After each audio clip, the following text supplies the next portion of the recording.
Welcome to I'd Print That. This is Joe. As you can tell, the format this week's going to be a little bit different. Andrew is still on vacation. He's currently in Los Angeles at this moment. He should be back here in a couple of days, well, by the time at least this episode is released. I at least wanted to get another episode out. We had a couple weeks off there where Andrew and I were both on vacation, and we did a double episode one day. Unfortunately, I think some things got crossed up, and we probably should have done 3 just to make sure everything kept in line, but I'm going to take up the torch, as they say, and get you some news and chat at you a little bit. One thing I want to touch on real quick is earlier today my wife showed me that Patton Oswald's wife passed away at the age of 46. I just want to send my heartfelt condolences to Patton and his family. It's a terrible thing to have that happen when you lose a loved one, and wish you well. It goes to show you that life is unfortunately too short for some people, and I got you in my thoughts. It seems like recently a lot of other celebrities have been passing away, and that really drove my my wife's vacation plans this year when we went over to Seattle and saw some concerts. It was unaware to me that Bruce Dickinson from Iron Maiden actually had throat cancer. That's one reason why they kind of delayed their latest album, just so they could find out what's going on, how severe it is. So it was kind of a shock to me. I didn't find that out until I spoke with my friend Chris here a couple of days ago. I was going to his house to check on how he's doing and doing some work-related things there, but I wanted to... It just goes to show you that it's all around, and I guess the older I get, the people that I have not necessarily looked up to, but I have been a fan of their work and have really followed their careers. They get older too, and those people are not going to be around forever. So, changing gears here, there is a company, Rigid.Ink, that is offering free samples of either their PLA or ABS filament. They will send you 10 meter or 5 meter samples of 1.75 or 2.85 millimeter rigid ink, respectively. They're approximately 35 grams of filament, enough to print a small vase. They do have free shipping inside the UK and low cost shipping for international customers. And they claim that they have unmatched quality, and they have a plus or minus 0.03 millimeter tolerance with no blockages, and perfect prints are guaranteed. I went ahead and ordered some here earlier this week. I also found out, and you probably want to check this if you decide to do any international ordering, my bank decides to charge a 3% international fee for purchases. When I questioned them about this, they weren't real clear on what the fee was for, but they say that it is something they do. So I might be looking for a new bank, or at least be looking around to see what other banks have to offer as far as international ordering goes, because buying things online, you tend to have to make purchases from other countries. I haven't run into this in the past. Here a couple of years ago, I actually built my own lightsaber. So I bought a control board from a gentleman in France, and I did not have any international purchase fees on my account when that happened, and I was with the same bank at that time. So I don't know if this is something that new that they have added or what the deal is, but I want to let you guys know to be wary when ordering online from international places. Your bank may try and do something sly, like charge a small fee. On the sample filament, it only cost me a couple bucks to have it shipped, so it was like an 8-cent fee. So it wasn't a big deal, but if you're ordering a printer, for instance, from Ultimaker, and you're spending $2,500, 3% is pretty big on large purchases. So just be warned, call your bank, check things out, make sure that everything is on the up and up, and they aren't going to try and charge you something behind the scenes. Their sample pack has a total of 8 colors at 5 meters each of either the ABS or PLA filament. In addition to that, they sell filament in lengths of just 10 meters. So if you don't know what color you're after, this allows you to order a small batch of filament, test it out, check it, see what color it comes out as. If it's something that you like, you can then order a full spool of it. Company's really, really good. They were very responsive. They got my order sent out right away. I am expecting to have that here, I would say probably within the next week. It just depends on how fast shipping from Britain is. Besides that, other newsy things, we have seen recently that the evolution of 3D printing on a large scale is ongoing, and there are several approaches being developed. Some feel it is more practical to print in segments and piece it all together like a puzzle, similar to what Emerging Objects has done. Then there are others that feel the only way to go big is to make a really big 3D printer. Italian 3D printer startup Wasp is continuing down its already charted path that a big printer is the way to go with their new Delta Wasp pellet printer. Considerations of accuracy, speed, and cost are important when dealing with a product that is designed for real-world use, and not just a proof-of-concept device like some of the massive 3D printers out there today.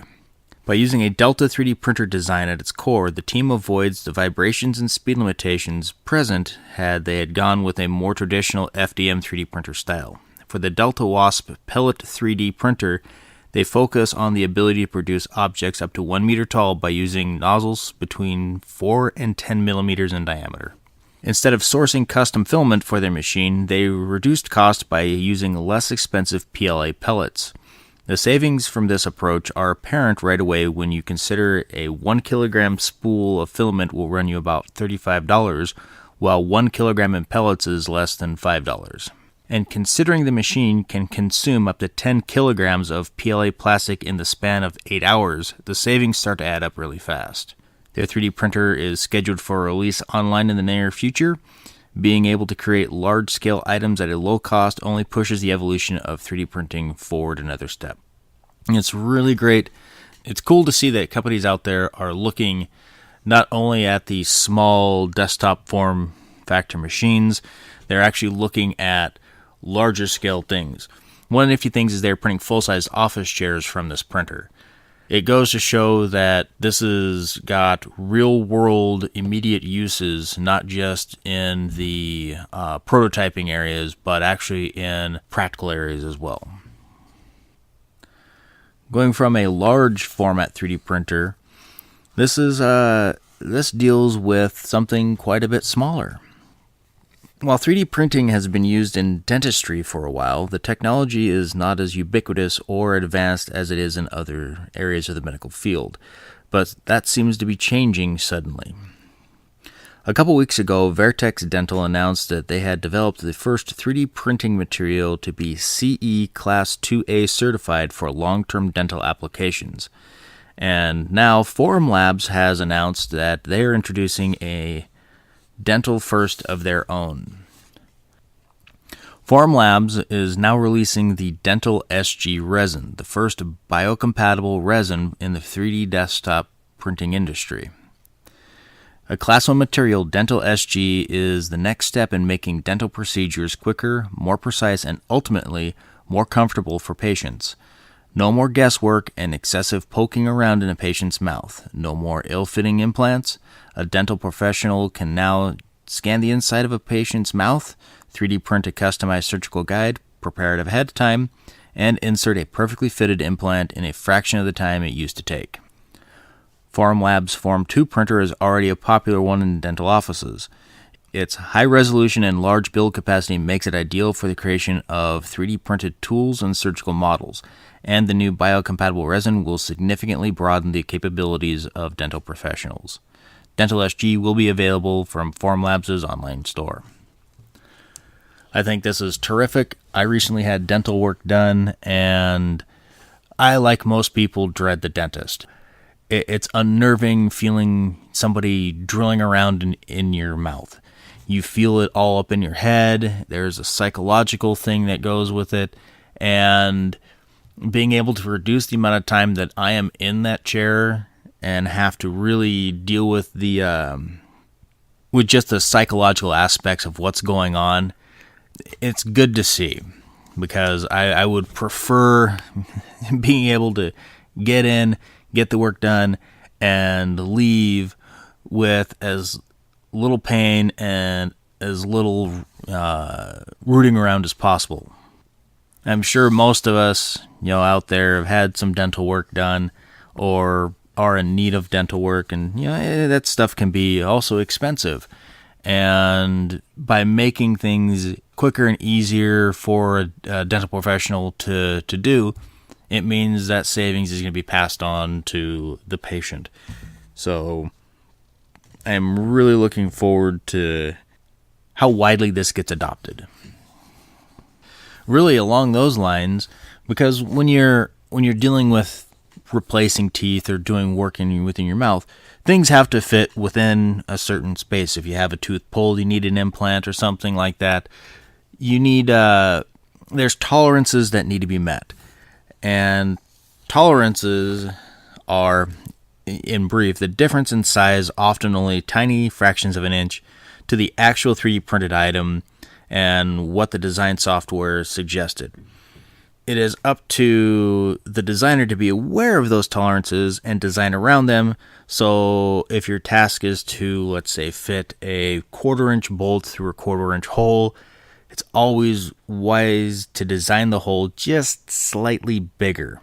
Or, in the case of teeth, you got to be able to fit it between its adjacent neighbors. So a company, Fictive, a network of distributed 3D printing service centers, has recently blogged about how to conduct a tolerance analysis check for 3D printed parts and has made available a handy Excel calculator to anyone that wants to improve in designing for 3D printed related tolerances. The blog entry suggests how a minor 3/100ths of an inch positional error during manufacturing can cause alignment nightmares when it comes to fastening screws.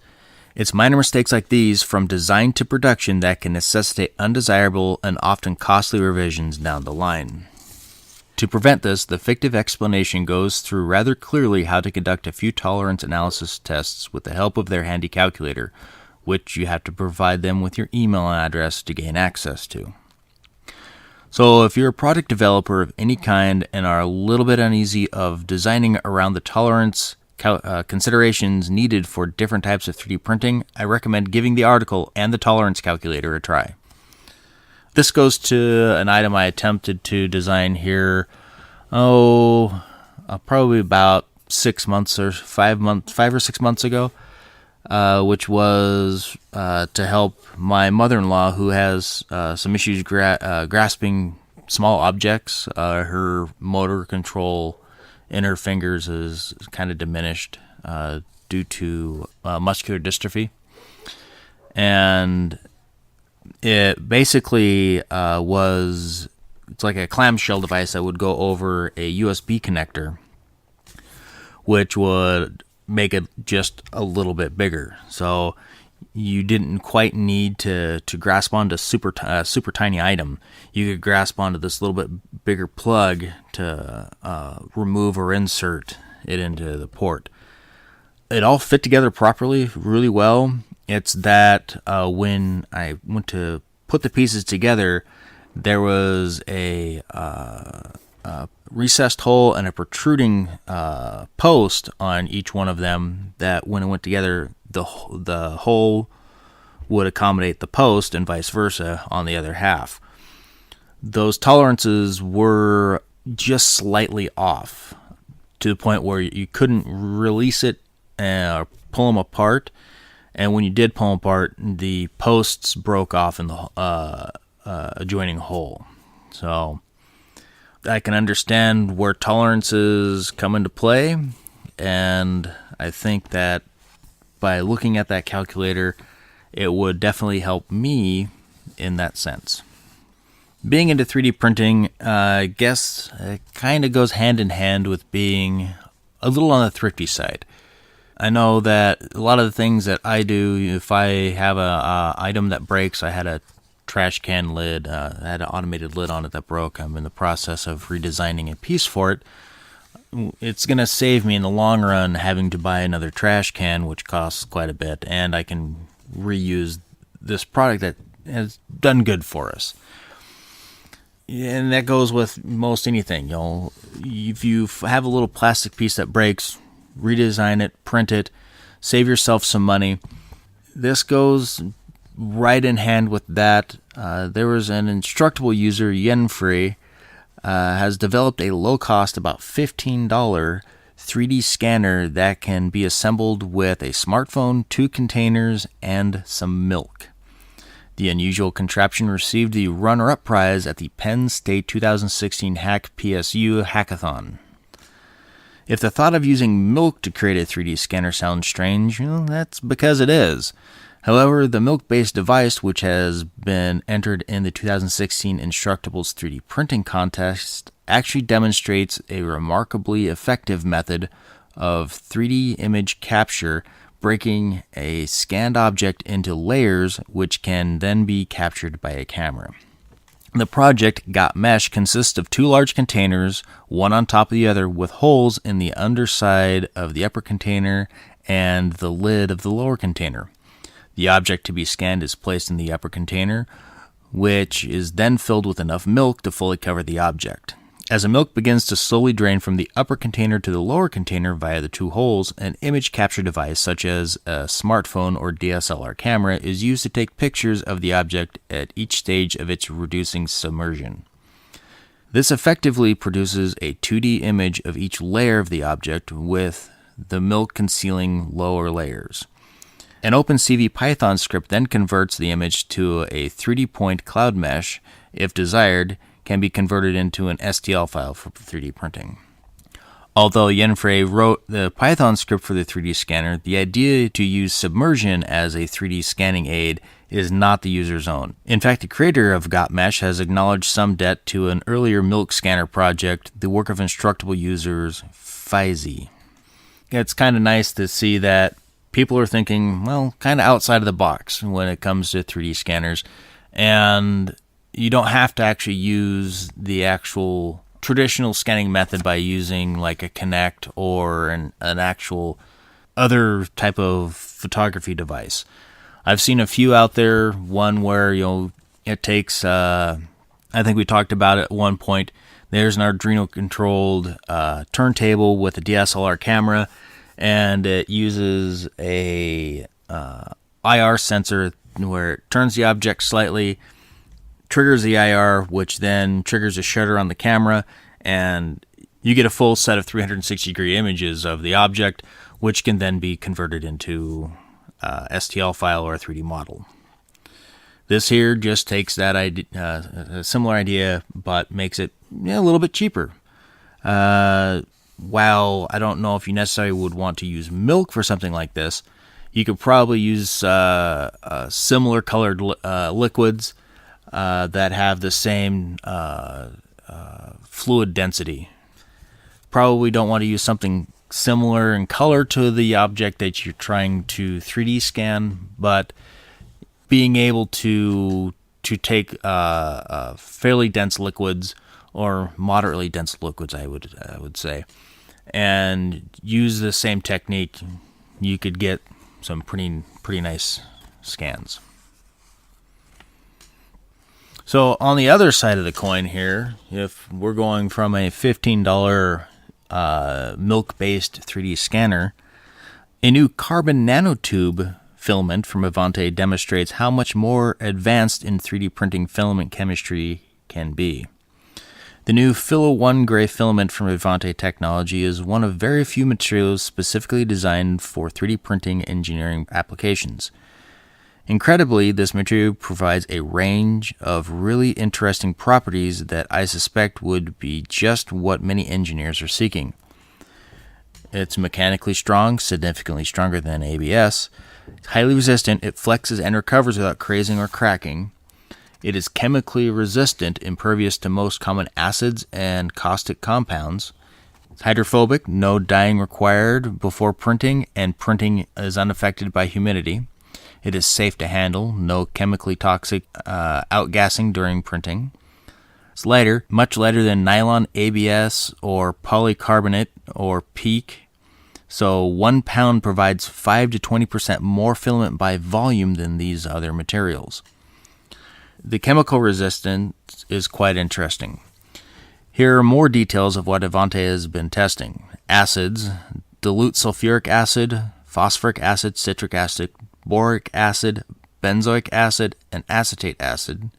Bases, caustic soda, potassium hydroxide, aqua ammonia, basic, acid and neutral salts. Solvents, acetone, ethyl alcohol, aniline, and phenol. Gases, dilute chlorine, hydrogen sulfide, carbon dioxide, carbon monoxide, and sulfur dioxide. It's chemical barriers like these that have likely stopped many engineers from using 3D printing technology in their applications. By removing them, we could expect to see more 3D printing usage and corresponding increase in innovation.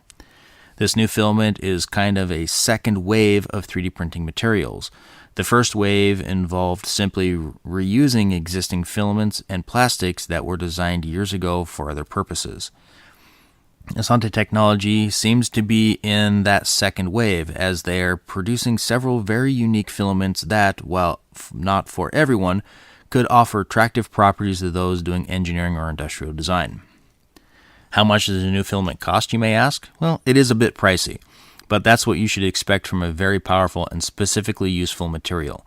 A 500-gram spool in either 1.75 or 2.88 millimeter formats is priced at $199 and you'll want to add the $30 for the accompanying adhesion sheet for perfect sticking to your print surface. Avante Technology also appears to offer smaller size sample spools for $25, which is where you might want to start experimenting with this interesting filament.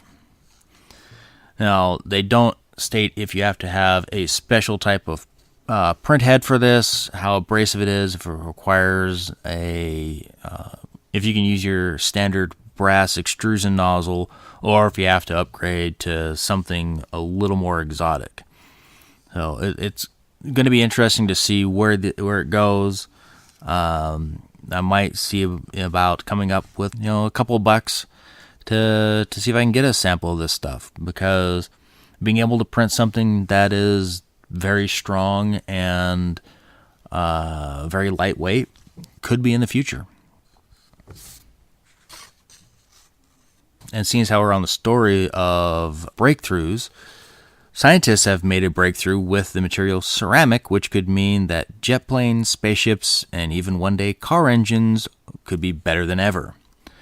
As we have talked about in the past, ceramics can withstand extreme temperatures and are largely impervious to friction and scratching. This means that they're the ideal material for use inside an engine where friction-based wear and overheating are major issues.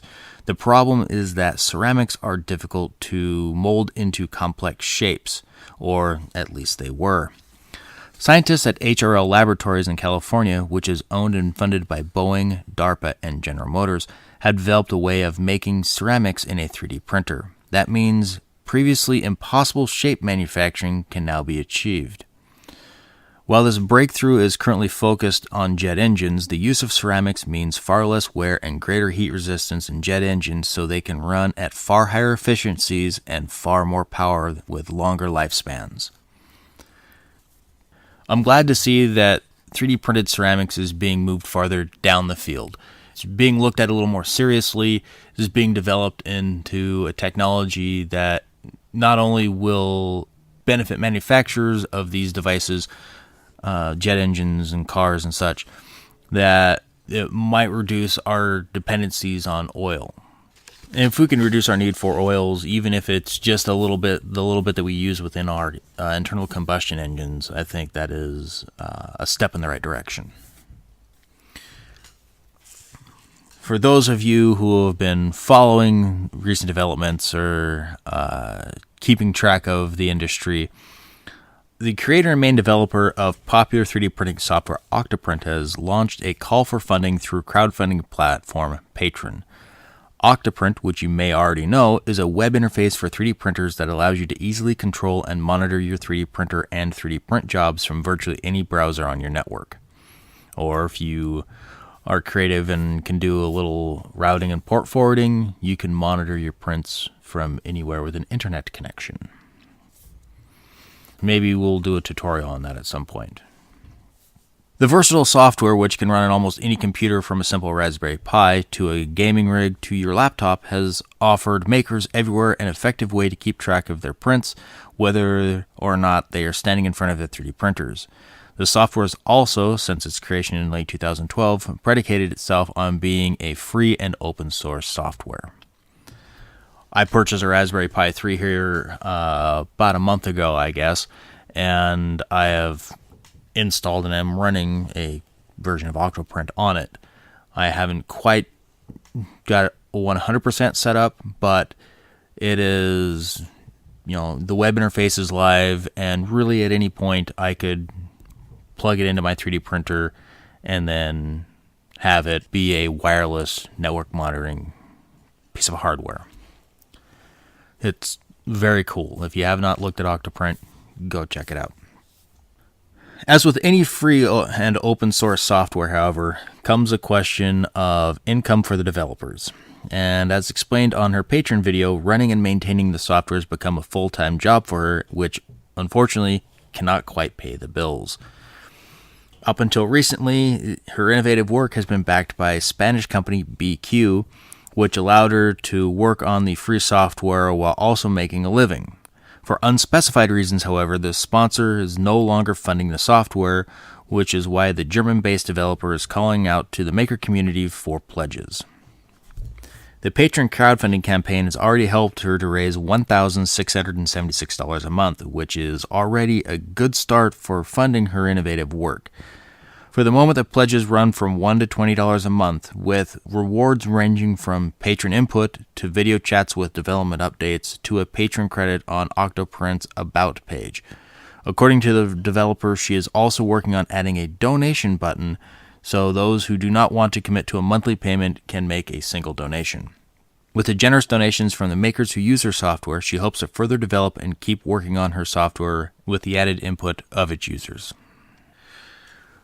I like seeing how the community can get together and help support one another when times get tough, and I feel that this is a great piece of software and should be supported. So if you have an extra dollar or two, go out to her Patreon page, give her $1. I know we like saying, hey, give us money, but really right now, I think this project deserves a hand. And if you're looking at donating to us, if you can swing it, great. Or if you had to choose between the two, right now, send a dollar to her. It's she's got an established product. We're doing okay at the moment. There are things that we would like to be doing, but like I say, we're managing. Go ahead and let's help her out. I know that I'm probably going to wind up doing the same, just as a thanks for making this great software. Any news that I did not cover here, as always, is on my blog on our website, i'dprintthat.com. And if you have any friends who are interested in 3D printing, or if you just have any friends that, who are interested in listening to podcasts, this might be educational enough for them. Give them a website. Go download a copy of the podcast, give it to them on a thumb drive, load it on their phone, play it in the car when they're not expecting it. I'm not opposed to making somebody listen to a new thing when they're least expecting it, especially when I'm driving and they're a passenger in the car and I control the stereo. The show's a little lighter. There's no bantering back and forth, no kibitzing, as they'd say. Next week we'll have Andrew's sultry voice back, and there'll be probably more bantering as always. We'll definitely go over what we accomplished and what we did over our vacations. I know in one of the last episodes I made comment about some things I wanted to get done while I was on my vacation, and I will give an update at that point. I know I have some things I want to share, and I'm certain Andrew's got some things that he wants to share with everybody. So I'll save that news for the next episode. As far as it goes, that takes care of it for this week. I'm Joe, and remember, if you can imagine it, you can print it.